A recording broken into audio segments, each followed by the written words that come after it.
Hi guys, Tom here. This is my first attempt at a fragrance review. Never done one before, but have been very impressed with watching the reviewers on YouTube. Fragrance Bros, Novascents, My Mickers, Dan Fours, Street Scents. Love all of them, and don't pretend to know nearly as much as any of them.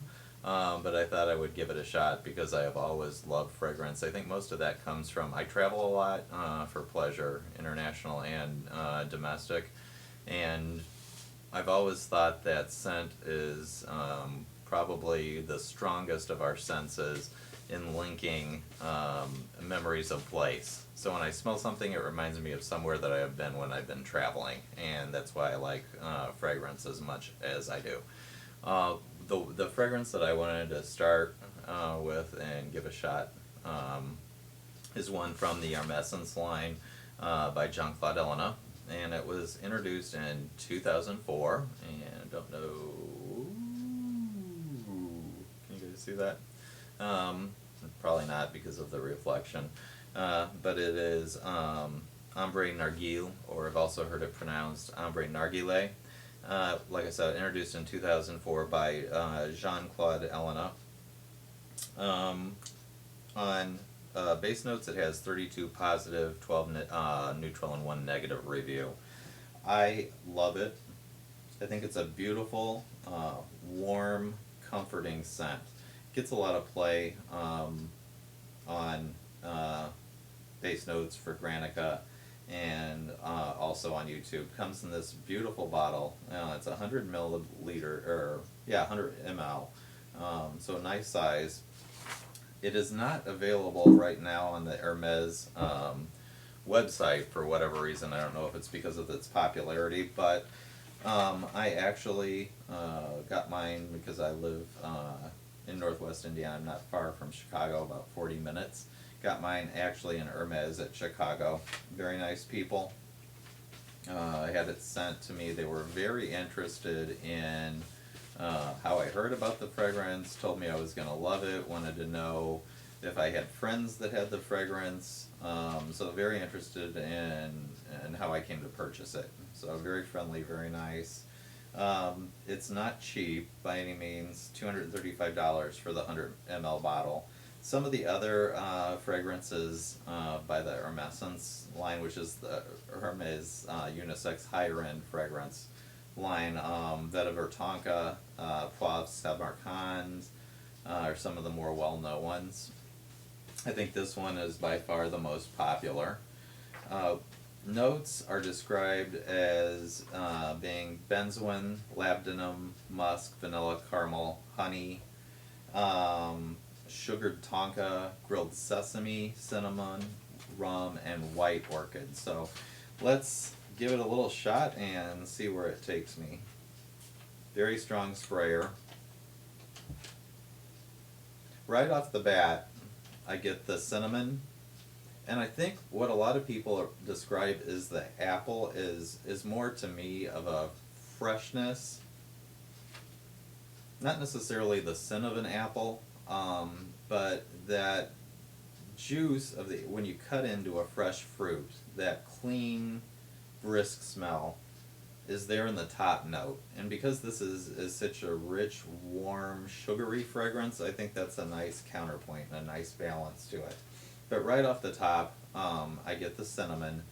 So this one, the one that I just sprayed, I get a big dose of the cinnamon, and that appley crispness is there.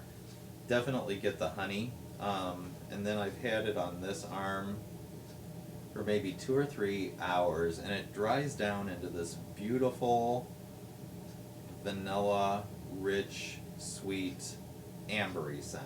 I'm not at all a big fan of amber. To me, it can become cloying very quickly. It's just too resinous and strong for me. In this scent, this is the only one with amber that I really like, and I think it's the balance between the amber, which plays lightly in the background, and the vanilla that makes it so special. And for me, the top note takes me right to a patisserie like in Paris. Sweetness, I can like a caramel tart maybe, or a millefeuille.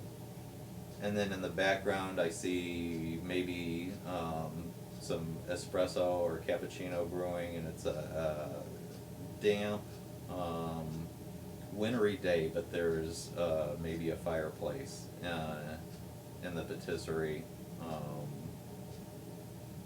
People are lounging on couches with their coffee and books, wearing warmer clothes, one of those snuggly kind of days. That's what I get from this. I've heard it described as being close to apple pie, apple strudel, cinnamon buns. I can see that, but the most that I get from it after the dry down is that beautiful amber vanilla combination. And it's just gorgeous. What I have heard is that it's a projection beast, and to be careful with spraying too much because it can quickly become cloying, and how one spray lasts a whole day.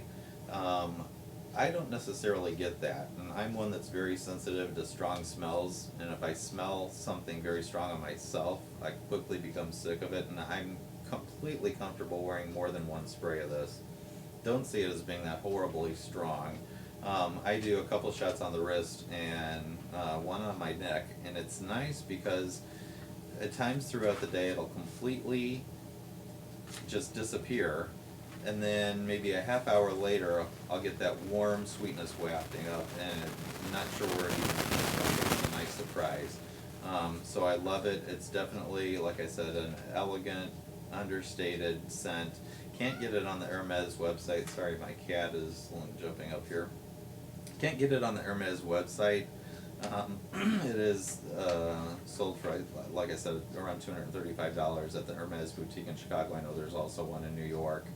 What is available on their website, which I thought was kind of funny, is a lacquered stainless steel Hermes bicycle for $4,650